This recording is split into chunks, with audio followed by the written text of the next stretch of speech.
Channel. చాలా రోజులు అవుతుంది మా పిల్లలు బోండాలు చేయమని, మైసూర్ బోండాలు. ఇక నైటే పెరుగు వేసి నానబెట్టిన, మార్నింగ్ లేచిన తర్వాత కొంచెం ఉప్పు, సోడా, పచ్చిమిర్చి, కరివేపాకు బాగా బీట్ చేసిన. ఇట్లా చేసిన పిండి కంటెస్ట్ కలిపితేనే బోండా మంచిగా వస్తుంది. ఇట్లా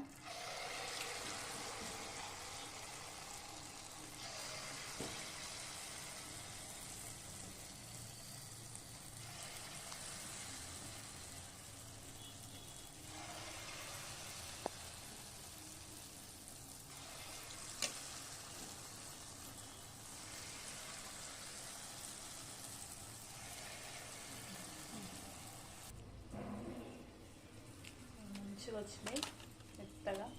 ఇది కాంబినేషన్ చట్నీ, పర్లీ చట్నీ కాంబినేషన్ బాగుంది. పర్లీ చట్నీ దేనికైనా బాగుంటుంది కదా. ఇవి మా స్పెషల్ ఈరోజు.